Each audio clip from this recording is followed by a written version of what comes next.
ஆண்டவருடைய நற்சிந்தனையை சிந்தித்து பாடி பகிர்ந்து வருகின்றோம். அந்த இடத்துல இன்றைக்கும் நற்சிந்தனை பாடல், சென்ற முறை தெய்வம் இது தானே பார்த்த நாங்கள், இந்த முறை அடுத்த பாடல் மாலை என்று தொடங்குகின்ற பாடல். மாலை வந்திப்பார் எப்பொழுதும் தொடுக்கின்ற மாலை என்று தொடங்குகின்ற பாடல். இதில் பகிர்கின்றேன், படிக்க துவங்க பாபா. திருச்சிற்றம்பலம். வந்திப்பார் எப்பொழுதும் தொடுக்கின்ற மாலை, வாசமொரு நாளுமே அருகாத மாலை, சிந்திப்பார் கையிலே இருக்கும் செபமாலை, தேவர்களும் மூவர்களும் அணிகின்ற மாலை, அந்தி நிறமான அழகான மாலை, ஆரணமும் தேடி இன்னும் அறியாத மாலை, கொண்டாரும் குழலுமையாள் சூடுகின்ற மாலை, கொல்ல முடியாத மாலை இதே மாலை. திருச்சிற்றம்பலம். மாலை என்று சொல்லுகிறார். மாலை என்ற சொல்லுக்கு ரெண்டு கருத்து இருக்கு. ஒன்று மாலை பொழுது, காலத்தை மாலை பொழுது சொல்லுவது. இதிலே மாலை என்பது பூ மாலை, இந்த காலண்ட் பூ மாலையை சொல்லுகிறார். மாலை தொடுத்திருந்தால் அது மாலை. பல மணிகளை அல்லது பல பூக்களை சேர்த்து தொகுத்து விட்டால் அது மாலை.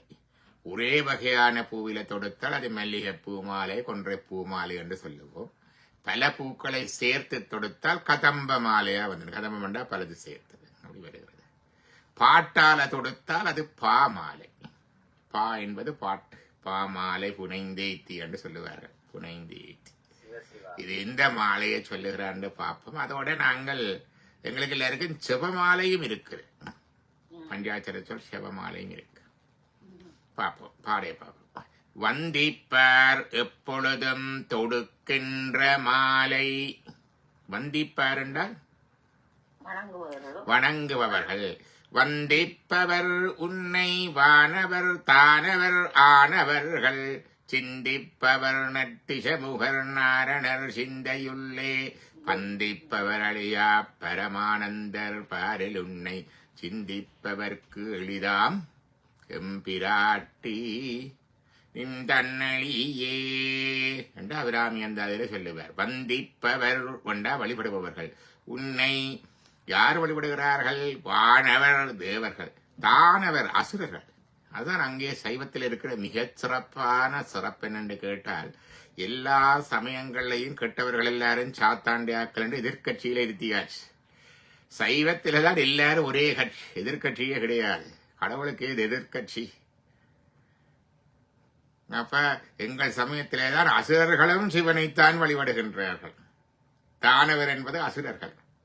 ராவணனும் சிவனைத்தான் வழிபட்டான், சூரனும் சிவனைத்தான் வழிபட்டான்.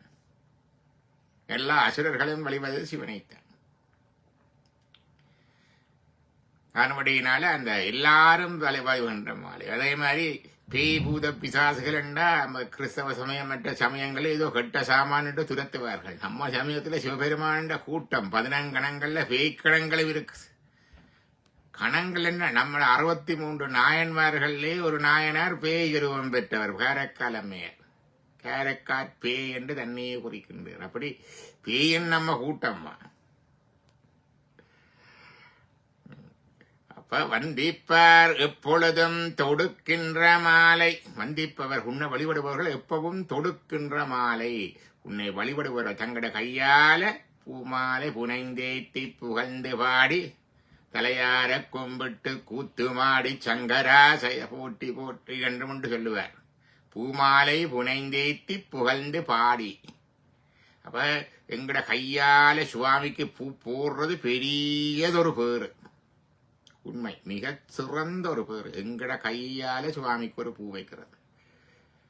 எங்கட கையால அந்த வைக்கிற பூவை சொல்லுவார்கள் உண்மையான புஷ்ப விதியின்படி சொல்லுவார்கள். சுவாமிக்கு ஆகாத பூ ஒன்றைக்கு சொல்லுவார்கள், கன பூக்கள் சொல்லுவார்கள். என்ன பூச்சி கடிச்ச பூ, அந்த கீழே உதிர்ந்த பூ, குழம்பூ எல்லாம் சொல்லுவதோட ஒன்று சொல்லுவார்கள் விலைக்கு வாங்கின பூ.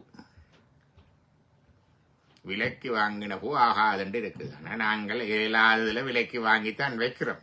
ஆனால் நாங்களே போய் பறித்து மரங்கள்ல பறித்து கொண்டு வர குறைக்கிற பூவுக்கு சிறப்பு அது உண்டு. நாங்கள் போய் பறிக்கைக்குள்ளையும் நாங்களே ஒரு தோட்டத்தை வச்சு மண்ணை கிண்டி மரத்தை நட்டு தண்ணி ஊற்றி வளர்த்து அதுல வர்ற பூவை வைக்கிறது இன்னும் சிறப்பு இல்லையா? அதுலயும் அந்த பூவை வைக்கிறத விட பூவை எடுத்து மாலையாக தொடுத்து வைக்கிறது அதை விட சிறப்பு. எனக்கு மாலை கட்ட தெரியாது, ஆனா மாலை கட்ட தெரிந்தவர்கள் இருக்கிறார்கள். என்ன மாலையாக தொடுத்து வைக்கிறது இன்னும் சிறப்பு. அதுலேயும் சில பேர்கள் பூக்கள் எடுக்கும் பொழுது ஆலய மனத்தோட இருக்கிற ஆலய நந்தவனத்திலே ஆலயத்தில் இருக்கிற பூமரங்கள்ல இருந்து பூ எடுக்கக்கூடாது, அதுக்கும் ஆகாத பூ என்று போட்டிருக்கு. விழுந்த பூ உதிர்ந்த பூவும் ஆக. உதிர்ந்த பூவுக்கு விதிவிலக்குகள் இருக்குது.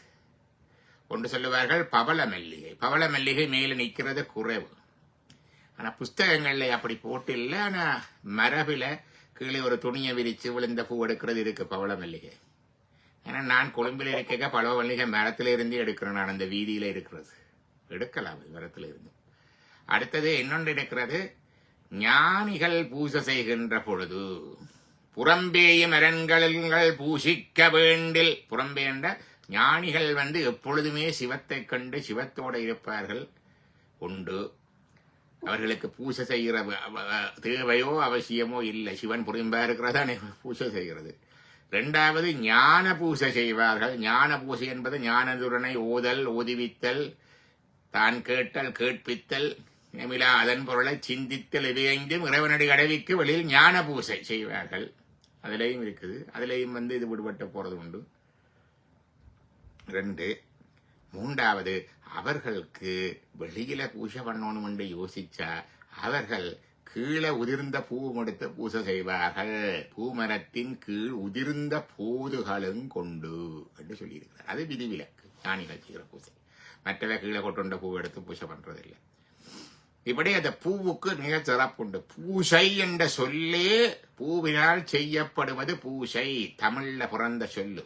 அது பிறகு இங்கே இருந்து வடமொழிக்கு போய் பூஜாண்டு திருப்பி வந்தது வேற. பூசை என்பதே தமிழில பூவினால் செய்யப்படுவது. இன்றைக்கு எத்தனையோ தேவாலயங்கள் எல்லாம் காலை பூசை மாலை பூசை என்றெல்லாம் போட்டு இருக்குது. ஆனா உண்மையில பூசை செய்கிறது நாங்கள் தான். பூவினால வச்சு பூசை செய்கிறது நாங்கள் தான். சுவாமிக்கே பூ வைக்கிற நாங்கள்டா பாருங்க.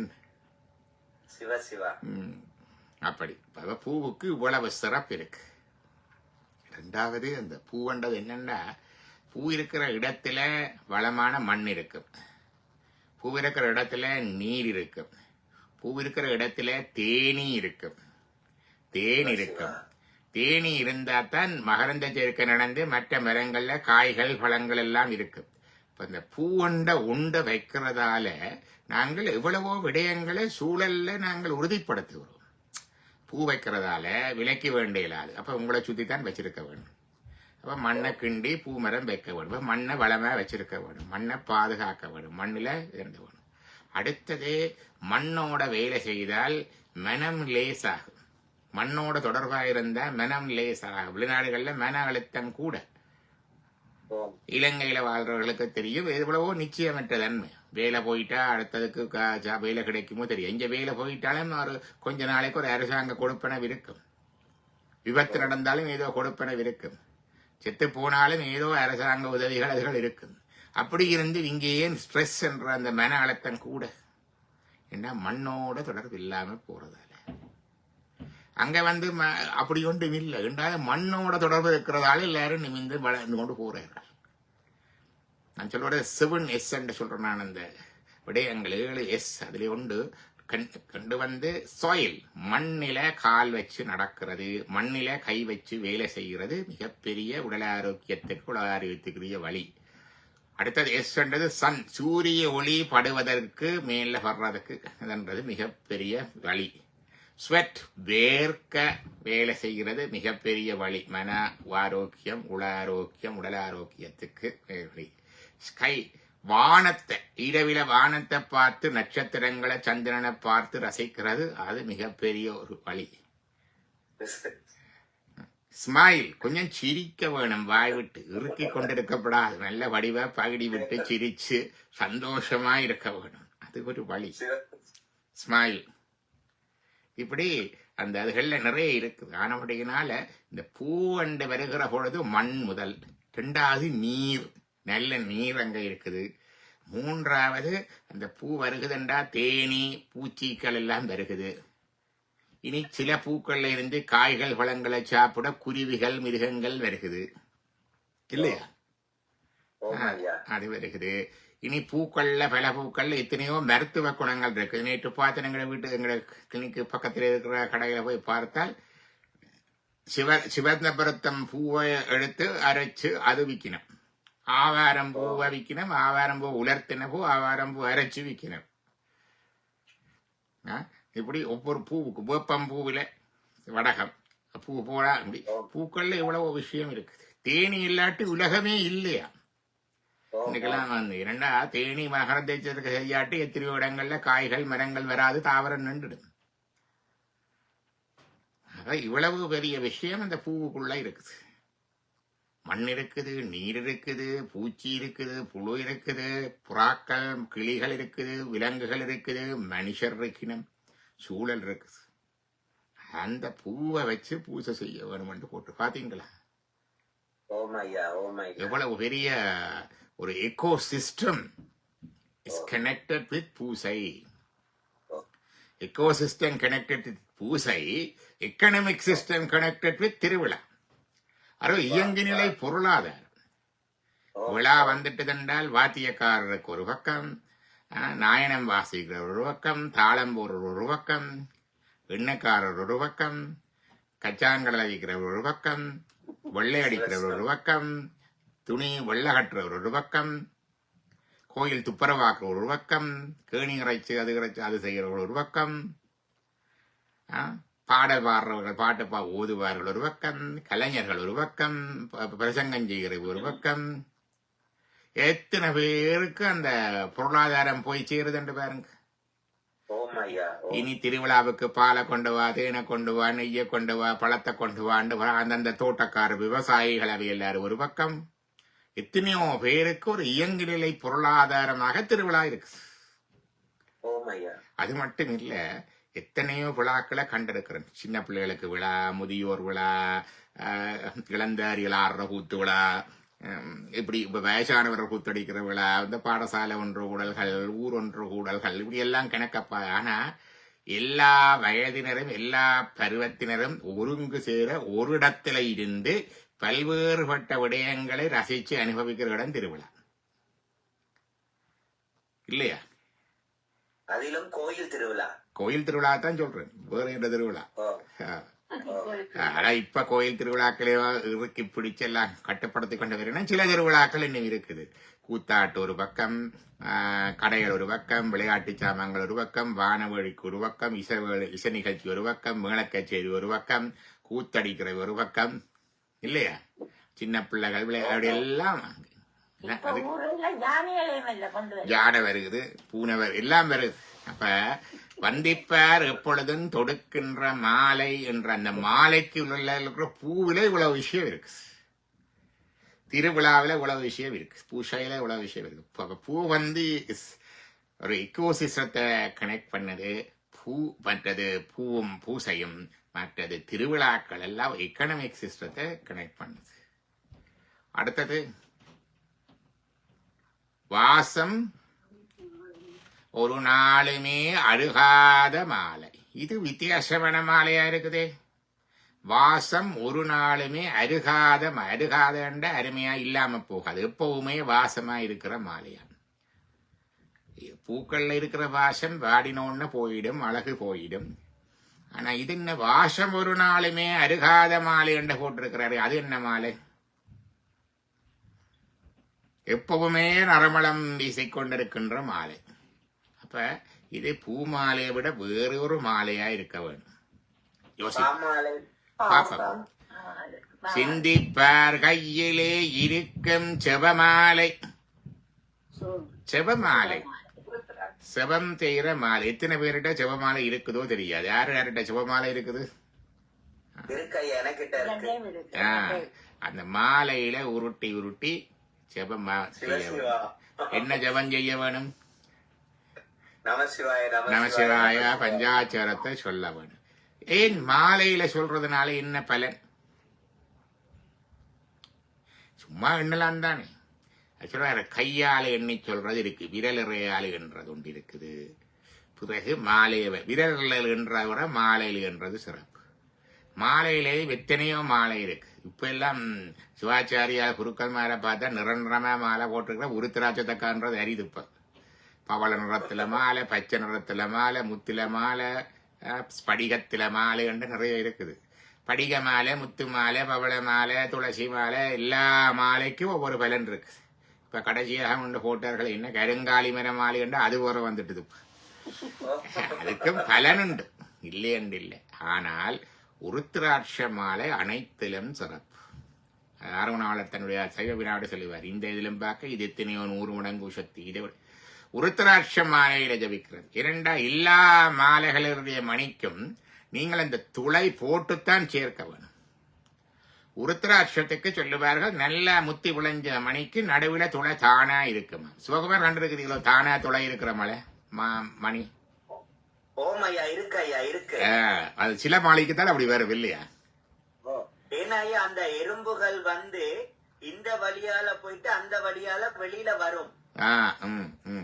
அப்ப உண்மையாக நாங்கள் எடுக்கைக்குள்ள அதுக்கு துளை போடுறோம் நாங்கள் அந்த நடுவுக்குள்ளால. ஆனா துளை தானா இருக்கிற ஒரே மணி ஜபமாலை உருத்திராட்ச மாலை. அப்ப ஏன் அந்த துளை இருக்குதுன்றதுக்கு ஒவ்வொன்றுக்கும் ஒரு விளக்கம் இருக்கு, விஞ்ஞான விளக்கம் இருக்கு. தேங்காய்க்கு ஏன் அந்த நேர் இருக்குது என்றால் அது நீரினால் பரவுற வித்து, அதனால மிதந்து போறதுக்கு நேர் இருக்குது. ஏன் இந்த என்ன இலவம் இருக்கு, மற்றது அந்த இதுக்கு எருக்கம் இதுக்கெல்லாம் விதைக்கு அந்த பஞ்சு அல்லது மயிர் இருக்கின்ற காற்றினால் பரவுவதற்காக அது இருக்குது. ஏன் இந்த இதுக்கு சிலதுக்கு பழம் சதையா இருக்கண்டா குருவிகள் விலங்குகளால பரவுவதற்காக அந்த பழம் இருக்குது. ஏன் இதுக்கு நிறம் இருக்கண்டா குண்டுமணிக்கு பறவைகள் வந்து அதை வந்து பழம் என்று நெஞ்சு தூக்கி கொண்டு என்னிடத்துல போடும். நிறத்துக்கு ஒரு காரணம், சிறகுக்கு ஒரு காரணம், செட்டைக்கு ஒரு காரணம், அதில் இருக்கிற பஞ்சு மயிருக்கு ஒரு காரணம், நேருக்கு ஒரு காரணம், எல்லாத்துக்கும் ஒரு காரணம் இருக்கு. காரணம் இல்லாம ஒன்றும் இல்லை. உருத்திராட்சத்துல இருக்கிற துளைக்கு தாவரவியல் விஞ்ஞானவியல் காரணம் ஒன்றுமே இல்லை. சிவகுமார் சொன்ன எறும்பு ஊறுதுண்டு, அவ்வளவுதான். அப்ப ஏன் அந்த தொலை வைத்தார் என்றால் அது மாலையா கோத்து அணிகிறதுக்கும் பாவிக்கிறதுக்கும் நேச்சுரல், அது இயற்கையிலே தந்திருக்கு. ரெண்டாவது உருத்திராட்சம் என்றது சிவனுடைய கண்ணில இருந்து வந்தது. எப்படி கண்ணில இருந்து வந்தது சொல்லுங்க. தேவர்கள் எல்லாரும் தங்களோட துன்பத்தை போய் சொல்லேக்குள்ள கண்ணில இருந்து கண்ணீர் குத்துதாம். இறைவனுக்கு இன்ப துன்பம் இல்லை, ஆனாலும் எங்கட துன்பம் அவன் துன்பம். துன்பத்தை எங்கட துன்பத்தை எங்கள அன்பு இருக்கு. அன்பு இருந்தால் ஆண்டவனா இருந்தாலும் கண்ணீர் வரவணும் ஐயா. அன்பிற்கும் உண்டோ அடைக்குந்தால் மற்றந்தன் புன்கண்ணீர் பூசல் தரும். அன்பு எப்படித்தான் அடைச்சு பூட்டி வச்சிருந்தாலும் கண்ணில தொழிக்கிற கண்ணீர் அதை காட்டி கொடுத்திடும். சிவபெருமானுக்கு கண்ணில கண்ணீர் வருகிறது எங்கட பாட்டை பார்த்து. அதான் மாணிக்க வாசகர் இன்பமும் துன்பமும் இல்லானே உள்ளானே, அவருக்கு இல்ல, அதனால எங்கட பாட்டை பார்த்து அவருக்கு இருக்குது. அந்த கண்ணீர் வெளிப்பாடு அவருடைய அன்பின் வெளிப்பாடு. இறைவனுங்கள் அன்பாயிருக்கிறார் என்ற இந்த வெளிப்பாடுதான் அந்த கண்ணீர். அந்த கண்ணீர் துளிகள் பூமியில விழுந்து விதையாகி வளர்ந்து வந்ததுதான் ருத்ராட்சம். ருத்ராட்சத்தை பார்த்தோன்னே இறைவன் மீது எங்கள் மீது வச்சிருக்கிற பேரன்பு ஞாபகம் பெறவர். கிறிஸ்தவர்கள் சிலுவையை வச்சிருக்கிறார்கள். ஏன்னா அவர்கள் சொல்றது என்ன, அவருடைய ஒரே முதல்வனாக இயேசு கிறிஸ்துநாதர் சிலுவையிலே தமக்காக பலியுண்டார். இப்ப சிலுவையை பார்த்தோன்னே அந்த அன்பும் பேரன்பு வரும். ஆனா எங்களுக்கு ருத்ராட்சத்தை பார்த்தோன்னா இறைவண்ட பேரன்பு ஞாபகத்துக்கு வரவுனது. தொடர்பு, connect us with the God. மூன்றாவது உருத்திராட்சம் ஒவ்வொன்றையும் தொட்டு தொட்டு நாங்கள் அப்படி கீழே உருட்டி மேல பொருட்டி கொண்டு போகிற பொழுது ஒவ்வொரு சிவலிங்கத்தை தொட்டு பூஜை செய்கின்ற பலன். நீங்க 108 மணி இருக்கிற மாலையை போட்டீங்களா, அன்னைக்கு 108 சிவலிங்கத்தை கையினால் தொட்டு பூசித்த பலர் ஒரு ஜபமாலை உருட்டுறதுனால வருது. இவ்வளவும் அந்த மாலையில் இருக்கிற விஷயம். வாசம் ஒரு நாளுமே அருகாத மாலை, அது பாமாலை. சிந்திப்பார் கையிலே இருக்கும் செவமாலை. அடுத்தது என்ன? தேவர்களும் செலஸ்டியல்ஸ்.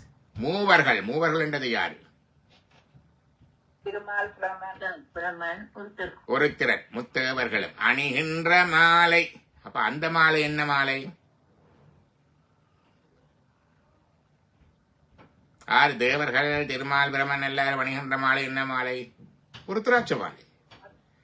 அவர் எல்லாரும் சிவசின்னங்கள்லாம். திருமாலுக்கு நாமம் 30 வந்தது, அது கன பேருக்கு தெரியாது. நாமம் போடுற வளமை முந்தி இல்லை. ஆழ்வார்களே பாடியிருக்கிறார், சிறு நீரு அணிகின்ற திருமால் என்று பாடியிருக்கிறார்கள். சிறு நீரு, அவர் சின்னதா அப்படி நீரை பூசுவார். அது ராமாயணத்திலேயும் வரும். ராமலட்சுமணர்கள் குளித்துட்டு சிவபூஜை அப்படி திருநீரிட போக சொல்லுகிறார்கள். அதுல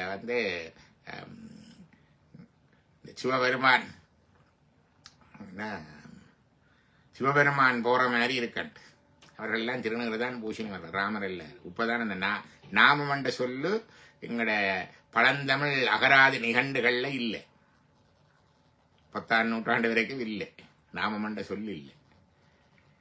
இப்படி நாங்கள் பூசுறத, பிறகு நாங்கள் இப்படி திருநீரை வைக்கிறத ஊர்த்துவ புண்டரம் என்று சொல்றார்கள். இப்படி வைக்க மண்ணை எடுத்து வைத்தார்கள், அது ஞாபகமாக அப்படி வைத்தார்கள். நாமம் என்பது பிறகு வந்தது, திருமாலுக்கல்ல. பழைய இதில் எல்லாருக்கும் திருநீர் தான்.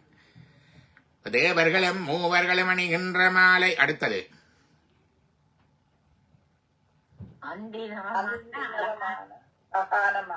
அந்தி. அந்தி என்றது என்ன? மாலை பொழுது. அந்தி நிறமான அழகான மாலை. இது என்ன மாலை? நட்சத்திரம் இல்லை, இது பூ மாலை. செந்நிறமான பூ, அந்தி நிறம், சிவந்த பூவினாலான மாலை. அந்தி நிறமான அழகான மாலை, இது பூ மாலை. அடுத்தது ஆரணமும் தேடி இன்னும் அறியாத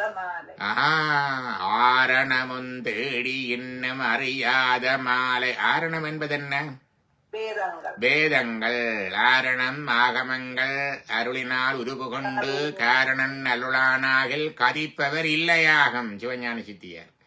ஆரணம் என்பது வேதங்கள், மற்றது ஆகமங்கள். இரண்டும் காரணன், எல்லா காரணங்களுக்கும் மூலகார்த்தாவாக காரணமாக கோஸ் ஆஃப் தி ஹோல் கோசஸ் ஆகிய இறைவன் உருவு கொண்டு உருவமாக அருளானாகில் கதிப்பவர் இல்லையாகும். ஒருதற்குமே வீடுபுறை இல்லை.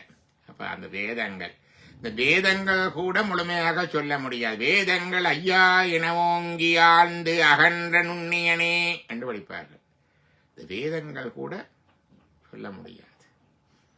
அப்ப ஆரணமும் தேடி இன்னும் அறியாத மாலை, அது என்ன மாலை?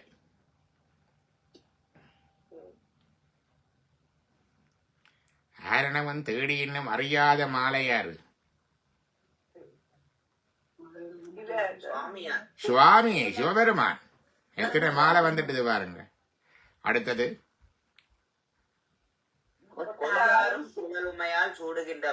கொந்து ஆறும் குழலுமையால் சூடுகின்ற மாலை. கொந்து என்பது என்னென்று பார்க்கணும். தேனியா அல்லது வாசனையா ஏதோ ஒன்றா இருக்க வேணும். கொந்து அல்லது கொத்தாக இருக்கின்ற பூக்கள் சூடி இருக்கின்ற. குழல் என்பது கூந்தலுடைய உமையம்மையால் சூடுகின்ற மாலை. பாரதி தேவியார் சூடுகின்ற மாலை. கொள்ள முடியாத மாலை இதே மாலை. கொள்ள முடியாது என்றால் வரையறை செய்ய முடியாது, அடங்காது. அப்படி எத்தனை மாலையை சொல்லிட்டார் பாருங்க. வந்திப்பார் எப்பொழுதும் தொடுக்கின்ற மாலை பூமாலை. வாசம் ஒரு நாளுமே அருகாத மாலை பாமாலை. சிந்திப்பார் கையிலே இருக்கும் செபமாலை சண்டிங் மாலை. தேவர்களும் மூவர்களும் அணிகின்ற மாலை உருத்திராட்ச மாலை. அந்தி நிறமான அழகான மாலை செம்புவினாளர மாலை. ஆரணவன் தேடி என்னும் அறியாத மாலை, அது ஞான மாலை. ஆரணவன் தேடி என்னும் அறியாத மாலை. கொந்தாரங்குழல் உமையால் சூடுகின்ற மாலை சிவமாலை. கொள்ள முடியாத மாலை இதே மாலை. அதான் அறுவகை சமயத்தோர்க்கு வெவ்வேறு பொருளாய் வேறாங்குரியது உடைத்தாய் வேத ஆகமங்களின் குறி இறந்து என்று சொல்லுவார்கள். ஆறாவமுதே அளவிலா பொம்மானே, அளவில்லாதது. விண்ணிறைந்து மண் நிறைந்து மிக்காய் விளங்கொழியாய் எண்ணிறந்து எல்லை இலாதானே நின் பெருஞ்சீர் பொல்லா வினையேன் புகழுமாறு ஒன்று அறியேன். அறிய முடியாது காரணம் வந்தேடி இன்னும் அறியாத மாலை. வைஷ்ணவரும் 108 மாலை போட்டு அதுக்கு ஏன் 108? ஏன் 108? வந்து 108 216 432. ஏன் 108? நம்மட அந்த மூச்சு தத்துவங்களை 21,600 தடவை ஒரு நாளைக்கு மூச்சு விடுறோம். 21,600 ஒரு நிமிஷத்துக்கு 15, 24 மணி நேரத்தையும் கணக்கு பாருங்க. 21,600 மூச்சு இருக்கு. அது என்னன்னு கேட்டா, நெஞ்சிலே அடிபட்டு வந்தீங்கள் என்றால், நெஞ்செலும்பு அடிபட்டு அல்லது ரிப்ஸ் உடைஞ்சு அல்லது அதில் அடிபட்டு வந்தா அந்த நோ கனகாலம் எடுக்கும். ஏன்னா கையில் அடிபட்டா கையை ரெஸ்ட் பண்ணலாம், காலில் அடிபட்டா காலை ரெஸ்ட் பண்ணலாம், முதுகில் அடிபட்டா முதுகை ரெஸ்ட் பண்ணலாம். இந்த சுவாசத்தை ரெஸ்ட் பண்ணலாமோ, ஓய்வில்லை. அது ஒரு நாளைக்கு 21 hours அசைஞ்சு கொண்டே இருக்கும். அப்ப அசைஞ்சு கொண்டே இருக்கிறாத ஹீலிங் டைம் லாங்கர், வெடிக்கல. அடுத்தது ஒரு நாளைக்கு 15 என்றால் இப்படி வருகிறது. 15 என்றால் எல்லாருக்கும் 15 ஓடேக்க கூடும், 18, 20க்கு வரும். நித்திர கொள்ளைக்க குறையும், 12க்கு வரும். சராசரி 15. அதே மாதிரி சின்ன பிள்ளைகளுக்கு கூட 22, 24 வளர்ந்து கொண்டு வர குறையும். அப்படியெல்லாம் பார்க்க சராசரி வாழ்நாள்லையும் நாள்லையும் 15, ஒரு நாளைக்கு 20,600. அதுல காலையில மாலையில என்று பிரிச்சோம்டா, காலையில 10,800, மாலையில 10,800 மூச்சு போகும். 12 மணி காலம். இலங்கை இந்தியாவில சமந்தான் காலை மாலை, இங்கதான் மாறும். அப்ப 10,800ல ஒரு வீதம் 100 எவ்வளவு? 1% of 10,800 எவ்வளவு கணக்கு? 108. உங்களோட மூச்சுல 101 இறைவனுக்காக விடுங்க. அப்ப எங்கட சமயத்துல 10 தாங்கோண்டு கேட்கிறீங்களே, 101 தான் கேட்கறது. தர சொல்லி 101 காசை கொண்டாங்கோ பணத்தை கொண்டாங்க. அந்த மூச்சு அதை முழுமையா தர தேவையில்லை. நீங்கள் உங்களோட மூச்சு எடுத்துக்கொண்டு இறைவன் நாமத்தையும் ஒருக்கா ஜபியுங்கோ, அவ்வளவுதான். அப்ப காலையில 108, மாலையில 108. அப்ப 21,600 மூச்சுக்கல்ல 10,800, 10,800 101 இறைவனுக்கு கொடுக்குறீங்க. முதலாவது ஸ்டார்ட் வித் 1%. முதலாவது அதுல பிறகு சொல்லுவார்கள், நின்றும் இருந்தும் கிடந்து. என்னுடைய குருநாதர் சொன்னார், ஒரு நாளைக்கு 10,000 ஜெபம் சொல்லுவியோன்னு கேட்டார். இன்னும் முடியல. 10,000 சொல்றதுண்டா யோசிச்சு பாருங்க. நீங்க உண்ணுற உறங்குற நேரம் தவிர, அந்த நேரம் தவிர மற்ற நேரம் எல்லாம் சொல்லிக் கொண்டு இருந்தா தான் 10,000 சரி வரும், இல்லையாமா? அப்ப அவர் சொன்னது 10,000. எப்போ அது வருதோ தெரியாது. உண்ணுற உறங்குற அத்தியாவசிய தேவைகளுக்காக பேசுற நேரம் தவிர மிச்ச நேரம் எல்லாம் செய்ய வேணும். 10,000. இப்ப 10,000 மூச்சுன்னது கிட்டத்தட்ட 11.5 மணித்தியாலத்துக்கு நான் தான் வரும். மிச்சம் 8 மணித்தியாலத்துக்கு நித்திர கொண்டா 4.5 மணித்தியாலம் உங்களோட உண்ணுதல் உறங்குதல் ஒரே ஆடலுக்கு வரும்.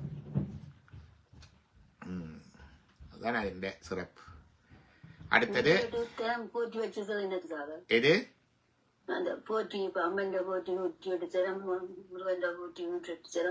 அது நீங்கள் பிறகு அது பிறகு வந்தது. இந்த 108 பிறகு அங்கால எல்லாம் போடுறதா. இப்ப 108 லிங்கம் வந்துட்டது, எல்லாம் வந்துட்டது. வாழையில 108 இருந்தது. அடிப்படை இதுதான் தேவ சிந்திப்பார். அடுத்து இன்னொன்று இருக்குது, எங்கட பூலோக தொகுதி இருக்குத்தான், எங்கட அண்டத்தொகுதி. எங்கட அண்டத்தொகுதியை சுத்தி எங்களோட இருக்கிற நிவர்த்திகளா புவனங்கள் எல்லாமாக 108 இருக்குது. எங்களுடைய இமீடியட் நெய்பர்ஹுட் நாங்கள் எல்லாரும் நவக்கிரகம் கும்பிடுறீங்களோ. இந்த நவக்கிரகம் ஒன்றும் இங்க ஒன்றும் பெருசா பண்ணுறது படைக்கிறது கிடையாது. எல்லாரும் நவக்கிறது கடிகார முள் இருக்குது, கடிகார முள் நகர்றதால நேரத்தை பாக்குறீர்கள். அதுக்காக கடிகார முள்ள திருப்பி வச்சு நேரத்தை மாத்தேலுமோ? அது மாதிரிதான் நாங்களே நவக்கிரக வழிபாடு. அப்ப உண்மையா நவக்கிரக வழிபாடு எங்களுடைய ஆகமங்கள்ல கிடையாது, அது பிற்காலத்துல வந்த உண்டு. திருக்கேதீஸ்வரத்துல நவக்கிரகம் ஸ்தாபித்ததுண்டே அப்ப இருந்த அச்சுவேலி குமாரசாமி குருக்கள் அந்த சபையில இருந்து ரிசைன் பண்ணி விலகுறார், ஆகமங்களுக்கு விராவது பண்ணிட்டு. இப்ப நவக்கிரகத்துக்கு எத்தனையோ பூஜை வந்து எங்களையே நவக்கிரகமாக்கிட்டோம், அது வேற விஷயம், அது உண்டு. ஆனா சூரியன் சந்திரன் சன்னதிகள் அதுகள் இருக்கிறது தனித்தனியா அந்த பக்கங்கள்ல இருக்கிறது. தஞ்சாவூர்லயும் இருக்குது, கோபுரத்தின் 2 பக்கம் உள்பக்கமா சூரியன் சன்னதி சந்திரன் சன்னதி அதுகள் இருக்குது. இந்த நவக்கிரகம் இல்ல, இதுக்கு அங்கால இருக்கிற எத்தனையோ தெய்வங்கள் தேவர்கள் எல்லாருக்கும் எங்களோட இதுகள்ல கனெக்ஷன் இருக்கு ஆட்டி படைக்கிறதுல. அப்ப எங்களுக்கு திசைக்கு 10 8 திசைகள்லையும் 80 அண்டங்கள் இருக்கு. அதுல கிழக்கு திசையில இருக்கிற ஒரு அண்டம் தான் சாஸ்தா புவனம், அங்கதான் ஐயனார் இருக்கிறது. ஐயனார் அதுகள் இல்லை, அங்க இருக்கிற சாஸ்தா புவனம் கிழக்கு 8 திசை. மேல கீழாக 10 10 80 20 100. எங்கட பிரம்மாண்டம் என்று சொல்ற இடத்துல 6 புவனங்கள் இருக்கு. ஆடகேஸ்வர புவனம், கூஷ்மாண்ட புவனம், காலாக்ரி உத்திர புவனம் என்ற 3. அதை விட பிரம்மலோகம், விஷ்ணுலோகம், சிவலோகம் என்ற 3 6 புவனங்களும் இங்கே இருக்கு. இப்ப 106. உச்சியில வீரபத்திரர் பத்திரகாளி புவனங்கள் 2 இருக்குது, 108.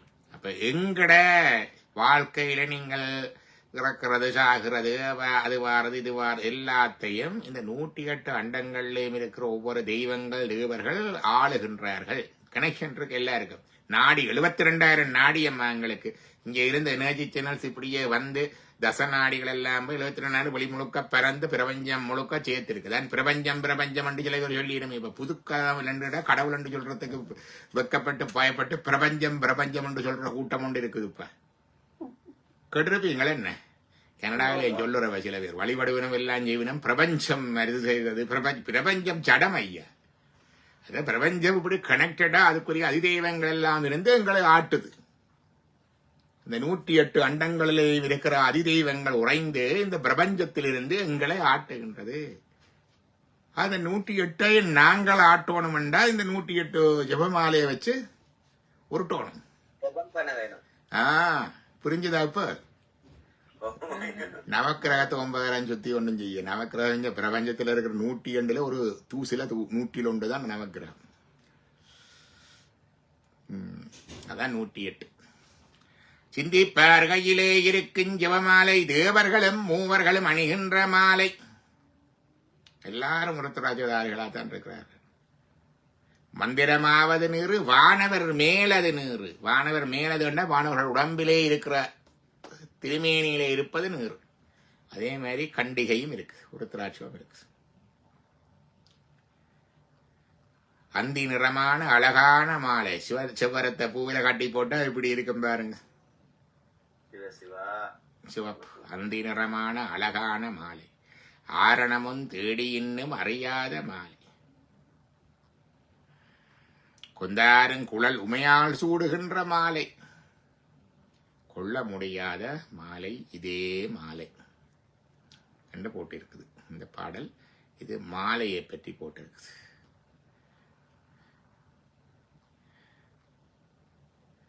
இடையிடையே பல பூக்கள். படியுங்க. இடையிடையே பல பூக்கள் வைத்திசைத்த மாலை, எளிதாக எல்லாருக்கும் கிடைக்கின்ற மாலை, படைமன்னர் முதலானோர் சூடுகின்ற மாலை, பத்தினறி நின்றோர்கள் கட்டி வைத்த மாலை, தடையின்றி தருணாற்றம் தருகின்ற மாலை, சச்சிதானந்தம் எனும் பேருடைய மாலை, இடையின்றி எங்கும் விளங்குகின்ற மாலை, இம்மாலை அணிவோர்க்கு இல்லை ஒரு நாளும் மாலை. என்ன அருமை! இடையிடையே பல பூக்கள் வைத்து சத்த மாலை. அது என்ன மாலை? கதம்ப மாலை. இடையிடையே பல பூக்களை சேர்த்து வச்சா கதம்ப மாலை. எளிதாக எல்லோருக்கும் கிடைக்கின்ற மாலை. அது என்ன மாலை? எளிதாக எல்லாருக்கும் கிடைக்கின்ற மாலை எந்த மாலை? பா மாலை. வீட்டை இருந்த இடத்துல இருந்தே படிக்கலாம். வயசு போயிட்டது, வெளியில போய் பூ பிடுங்க இயலாது, எலும்பி நின்று பூசை செய்ய இயலாது, படுக்கையில இருந்தும் பாடலாம் தானே. என்னுடைய அம்மா ஏதாவது இருக்கல டிமென்ஷியா வந்துட்டு வெளியில தண்டு இல்லாது அப்பவும் பாடணும். அதுதான் எல்லாருக்கும் கிடைக்கின்ற மாலை பாமாலை. நடந்து திரிகிற ஆக்களுக்கு பூ மாலை, நடக்க முடியாத ஆக்களுக்கு பாமாலை. படமன்னர் முதனானோர் சூடுகின்ற மாலை. அது என்ன மாலை? மூவேந்தர்களுக்கு ஒவ்வொரு மாலை இருக்கு. பாண்டியனுக்கு வேப்ப மாலை, ஒருதனுக்கு சோழனுக்கு ஒரு மாலை, சேரனுக்கு ஒரு மாலை என்று இருக்கு. இன்டர்நெட்ல தேடி பாருங்க வரும். வேப்பம்பூ அணிந்து போறது ஒரு வருஷன், 3 மாலை ஒவ்வொரு இருக்கும். குடை கொடி மாதிரி ஒவ்வொரு இருக்கும் தனிப்பட்ட பூ மாலை இருக்கு. படைமன்னர் முதலானோர் சூடுகின்ற மாலை. முதலானோர் என்றிட்டு மன்னர் மட்டுமில்ல, மன்னர் மாதிரி இருக்கிற ஆக்களும் தான் மாலை போடுறது. என்ன ஆக்களுக்கு நாங்க மாலை போடுறது. படைமன்னர் முதலானோர் சூடுகின்ற மாலை. பத்தினரை நின்றோர்கள் கட்டி வைத்த மாலை. அடியார்கள் தங்கட கையால பூ பறித்து தங்கட கையால கட்டி வைத்த மாலை. பத்தினரை நின்றோர்கள் கட்டி வைத்த மாலை. அன்போட வைக்கிற மாலை. அது மிகச் சிறப்பு. கடையில வேண்டி போடுற மாலையை விட நாங்கள் எங்கட கையால பூவெடுத்து எங்கட கையால தொடுத்து எங்கட கையால கட்டி வைக்கிற மாலை மிகச் சிறப்பு. தடையின்றி நறுநாற்றம் தருகின்ற மாலை. தங்கு தடையில்லாத நறுமணத்தை வீசுகின்ற மாலை. சச்சிதானந்தம் என்னும் பேருடைய மாலை. அது சிவமாலை. பாத்தீங்களா? சச்சிதானந்தம் என்னும் பேருடைய மாலை. சச்சிதானந்தம் அந்த மாலை. இடையீடு இன்றி எங்கும் விளங்குகின்ற மாலை. எங்கும் வியாபகமாயிருக்குது அந்த மாலை. அது சிவமாலை. எல்லா இடமும் இருக்கிறார். நீக்கமின்றி நிறைந்தவர் இறைவன். இறைவன் என்றா எங்கும் நீக்கமின்றி நிறைந்திருப்பவர் இறைவன். இடையீடின்றி எங்கும் விளங்குகின்ற மாலை. இம்மாலை அணிவோர்க்கு இல்லை ஒரு நாளும் மாலை. இந்த மாலையை அணிகிறவர்களுக்கு, இந்த சிவமாலையை அணிகிறவர்களுக்கு, சிவத்தை அணிகிறவர்களுக்கு, சச்சிதானந்தத்தை அணிகிற அந்தவர்களுக்கு ஒரு நாளுமே அஸ்தமனம் கிடையாது. என்ன மரணமில்லா பெருவாழ்வு. மரணமில்லா பெருவாழ்னா சாகாம இருக்கிறது இல்லை. அம்ருதத்துவம். முத்தி வேறு வீடு வேறு கிடைக்கும். அம்ருதத்துவம். மிருஜோமா அம்ருதம் கமய என்று வேத மந்திரம் சொல்லுது. அமிர்தம் கமய. மரணத்திலிருந்து மரணமில்லா பெருவாழ்வு. மரணமில்லாம இப்படியே இந்த உடம்போட இருக்கிறது அண்டு இல்லை. நித்திய ஜீவன் என்று சொல்லுவார்கள் கிறிஸ்தவத்தில். நித்திய ஜீவன் என்று சொல்லி அந்த தன்மை பெறுதல். மரணமில்லா பெருவாழ்வு அமிர்தத்துவம் முத்தி நிலை கிடைக்கும். அவர்களுக்கு அஸ்தமனம் இல்லை. இல்லை ஒரு நாளும் மாலை. வான்மிகில் வளாது வேகமலி வளஞ்சுரக்க மன்னன் கோன் மறையறது செய்க குறைவிலாதீர்கள் வாழ்க. நான்மறை அறங்களோங்க நற்றவம் வேள்வி மெல்க மேன்மைகள் சைவ நீதி விளங்கு ஊடகமெல்லாம். நம பார்வதீபதையே. ஹரஹர நம பார்வதீபதையே. ஹரஹர நம பார்வதீபதையே. தென்னாடுடைய சிவனே போற்றி. சிற்றபேசா சிவசிதம்பரம் திருச்சிற்றம்பலம். சிவா நன்றி நன்றி. ஓம் நம சிவாய். ஓம் நம ஓம் ஓம். இந்த ருத்ராட்சத்தை பத்தி இப்ப கதைச்சிங்க. ஒரு சின்ன கொஸ்டின். இப்ப எல்லாரும் இந்த மீடியாக்கள்ல 5 முகம் 4 முகம் அது நல்லம் இது நல்லம் என்று சொல்லினா அது சிவனடியா ஏன் அப்படி 2 முகம் 3 முகம் அப்படி என்ன டிஃபரன்ஸ்? ருத்ராட்சமே சிறப்பு. அதுல பிரச்சனை இல்லை. இனி அதுல 5 முகம் 4 முகம் என்றது உண்ட சொன்னால் ஒரு ஆர்வத்தை தூண்டுறதுக்கு தான். விளங்குதான். ஒவ்வொன்றிலும் ஒரு ஆர்வத்தை தூண்டி அதை கொண்டு வருவதற்காக ஒவ்வொரு முகத்துக்கும் ஒவ்வொரு தன்மைகள் ஒவ்வொரு இயல்புகள் சொல்லி இருப்பினும் உண்மை இல்லை என்று இல்லை. அதுல எது அடைந்தாலும் உங்களுக்கு அந்த சிறப்பு வரும்.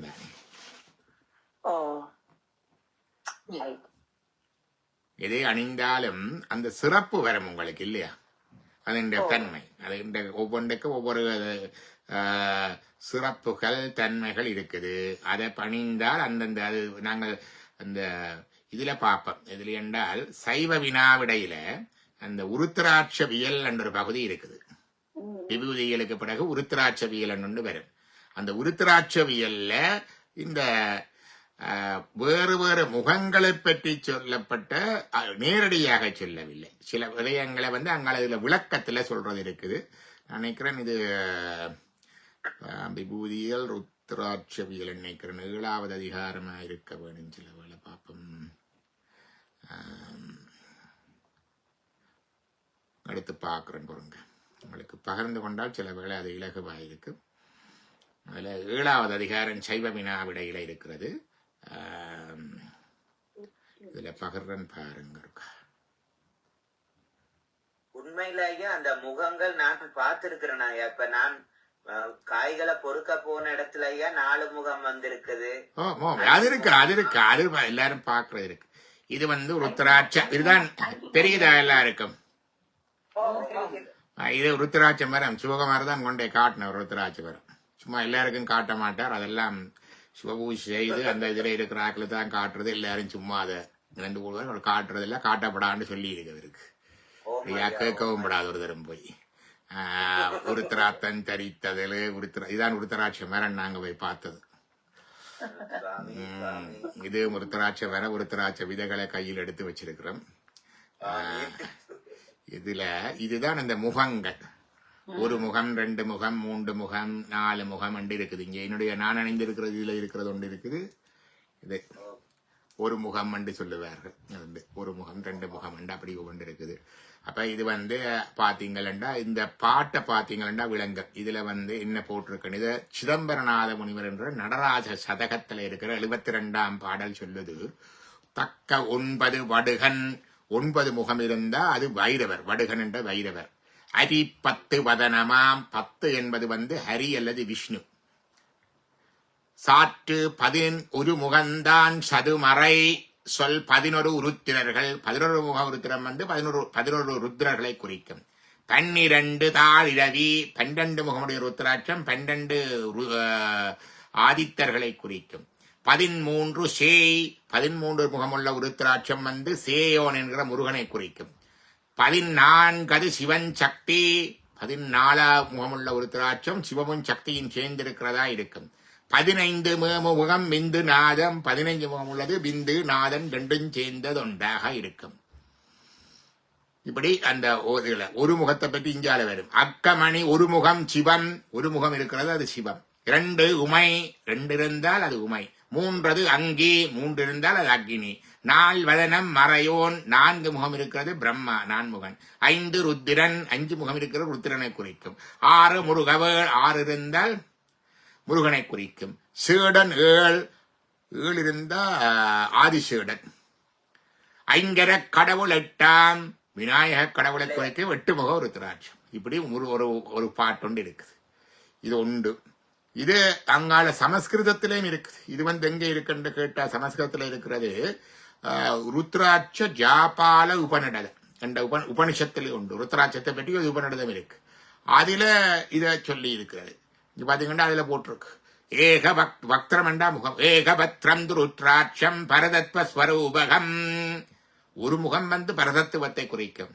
தத்ரானாத் பிரேதத்தே லீயதே விஜிதேந்திரியா என்று சொல்லுது. திவிபக்திரம் 2 இருந்தா முனிச்சிரேஷ்ட என்று அப்படி ஒண்ணு கருத்தன் என்று கேட்டா 1 முகமுள்ள உருத்திராட்சம் பரத்துவ ஸ்வரூபம். அதை அணிபவன் இந்திரிய ஜெயம் பெற்று பரதத்துவத்தில் லயிப்பான். முனிசிரேஷ்டரே 2 முகமுள்ளது அர்த்தநாரீஸ்வர ஸ்வரூபம். அதை அணிபவனிடம் அர்த்தநாரீஸ்வரர் அருள் எப்பொழுதும் சுரக்கும். 3 முகமுடையது அக்னிகளின் ஸ்வரூபம். அதை அணிந்தால் அக்னி தேவருடைய அருள் கிட்டும். 4 முடையது 4 பிரம்மாவின் வடிவம். அது அணிந்தால் பிரம்மா பிரீதி அடைவார். 5 முக ருத்ராட்சம் பஞ்ச பிரம்மஸ்வரூபம். பஞ்ச பிரம்மமானது பிரம்ம, விஷ்ணு, உருத்திரன், மகேஸ்வரன், சதாசிவன். அது பிரம்மகத்தி தோஷத்தை போக்கும். 6 முக ருத்ராட்சம் கார்த்திகேயரை அதிதெய்வமாக உடையது. அதை அணிவதால் பெருஞ்செல்வமும் சிறந்த ஆரோக்கியமும் ஏற்படும். நல்ல புத்தி, சிறந்த ஞானம், சம்பத்து, தூய்மை அனைத்துக்கும் இடம். புத்திமான் அதனை தரிக்க வேண்டும். விநாயகர் முதலிய தெய்வங்களும் அருள் புரியும் என்று அறிவாளிகள் கூறுகிறார்கள். 7 முக ருத்ராட்சம் 7 மாதாக்களை அதிதெய்வமாக கொண்டது. அது எப்பொழுதும் தரிப்பதால் செல்வப்பேருக்கு, உத்தம உடல்நலன், சிறந்த ஞான சம்பந்தெல்லாம் உண்டாகும். 8 முக ருத்ராட்சம் 8 மாத்ருகாதேவிகளின் உறைவிடம். அது அணிபவர்கள் சத்தியவாதிகளாகவும் அஷ்டமாதாக்களின் பிரீதியையும் அஷ்ட வசுக்களின் பிரீதியையும் கங்காதேவியின் அருளையும் வருபவராவர். 9 முக ருத்ராட்சம் நவசக்திகளின் உறைவிடம். நவசக்தி யாரு? வாமை, ஜேஷ்டை, ரௌத்ரி, காளி, கலவிகரணி, பலவிகரணி, பலப்பிரதமணி, சர்வபூதமணி, மனோன்மணி. அஷ்ட சக்திகளின் நவசக்திகளின் உறைவிடம். அதை அணிவதால் நவசக்திகளின் அருள் ஏற்படும். 10 முகமுடையது யமனை தேவதையாக உடையது. அதை அணிவதால் நவக்கிரக தசைகளின் சாந்தி ஏற்படும், சந்தேகம் இல்லை. 11 முகம் கொண்டது ஏகாதச ருத்திரர்களை தெய்வமாக உடையது. அது எப்பொழுதும் சௌபாக்கியத்தை வளர்க்கும் என்று கூறுவர். 12 முகமுள்ள ருத்ராட்சம் மகாவிஷ்ணு ஸ்வரூபம். 12 ஆதித்தர்களையும் தன்னுள் கொண்டது.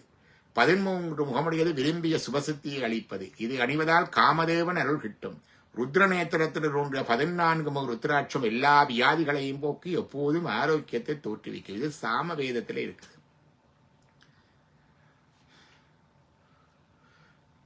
அப்ப இப்படி இந்த இது இதுல பலனும் உண்டு. அதே நேரம் இதை ஊக்கத்துக்காக சொல்லி வச்சது. அதை பிறகு வியாபாரமாக்கி 1 முக ருத்ராட்சம் 10 லட்சம் 2 முக ருத்ராட்சம் அது வேற விஷயம். நீ தரிக்க பண்றதுக்கு சொல்லாம் தானே. சிவகுமார் எத்தனை உத்தி சொல்றது என்ன? பிடிச்சு உருட்டை உருத்தராத்தம் கொடுத்துடும். காசு வரும், பணம் வரும், காதல்ல சித்தி வரும், பரீட்சையில நல்லா வருவேன் அண்டெல்லாம் அங்கோட்டு அங்க யூனிவர்சிட்டி படிக்கிற கொஞ்சம் பேருக்கு கட்டி விட்டுட்டு ருத்ராட்சத்தை சொல்லி போட்டு இதெல்லாம் பரீட்சைகள்லாம் நல்லா வரும் கட்டி போட்டு பிறகு சொன்னிச்சு இது கட்டி இருக்க மெச்சம் சாப்பிடாது. அவங்க பயத்துல அதை கட்டிக்கொண்டு பரீட்சை முடியும் மட்டும் மெச்சம் சாப்பிடாது இருந்தது. பிறகு கலட்டி வச்சுட்டாங்க. அது வேற விஷயம். அப்படி இப்படி உருட்டி புரட்டி ஒரு விதமா தரிக்க வைக்கிறது. அதுக்காக இதெல்லாம் கட விஷயங்கள் இருக்குது. ஆனா உண்மையும் இருக்குது அதுல. நன்றி.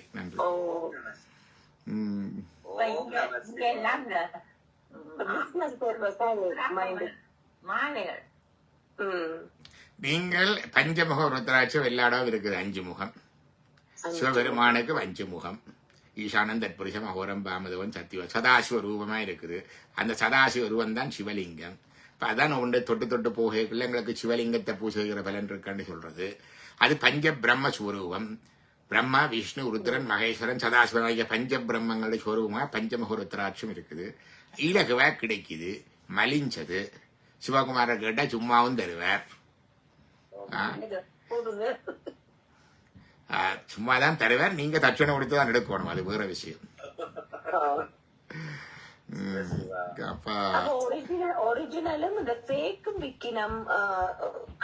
அதுல அந்த அளவுக்கு ஃபேக் வருது. எங்க ஃபேக் வருதுண்டா, நீங்கள் இந்த 1 முக ருத்ராட்சம் 2 முக ருத்ராட்சம் வேணுமென்று ஒற்றப்படியில கொஞ்சம் பேர் நிக்கிறதால அவங்க என்ன செய்யறாங்களா, அப்படி அதை மிக அருமை அதுகள். பின்ன சும்மா இருக்கிறதுகளை ஒட்டி வெட்டி அப்படி எல்லாம் செய்து சிலதுகள் வருகிறதே தவிர இங்க சும்மா இருக்கிற ருத்ராட்சம் சேம் எல்லாம் இருக்கு. அது எல்லா கடைகள்ல மிக சுலபமாக எடுக்கலாம். ஒரு ஆச்சாரியார்கிட்ட, ஒரு குருவிட்ட, ஒரு ஆத்மீக ஆள்கிட்ட எடுக்கிறது மிக சிறப்பு. சிவகுமார்கிட்ட எடுத்தா மிக சிறப்பு.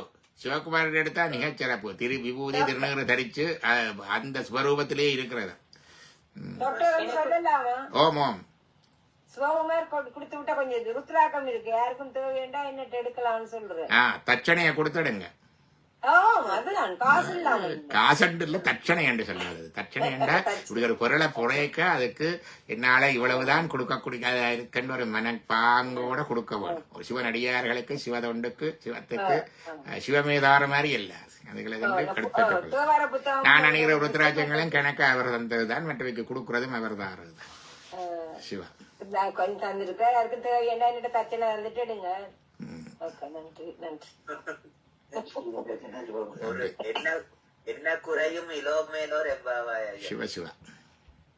എന്റെ പേര് വിജി. எனக்கு ஒரு தேவார புத்தகம் தாங்கோ.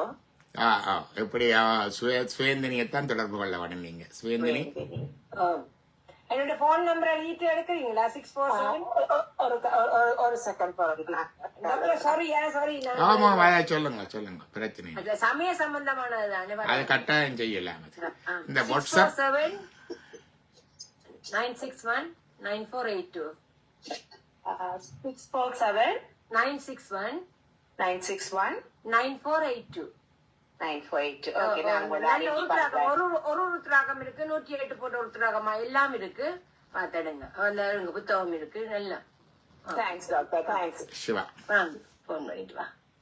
நல்ல இன்ஃபர்மேஷன். தேங்க்யூ. நன்றி நன்றி நன்றி ஓகே. சிவா. திருக்கேதீஸ்வரத்துல போயிட்டு பன்னீர் திருமுறை முற்றுவதல் செஞ்சுட்டு வந்தேன் ஐயா. நல்லது நல்லது சிறப்பு. சந்திப்போம். நாங்கள் இனி நாளைக்கு இன்றைக்கு வியாழக்கிழமை இல்லையா, நாளைக்கு வெள்ளிக்கிழமை பன்னிரு திருமுறை ஓதலோட சந்திப்போம் நாங்கள்.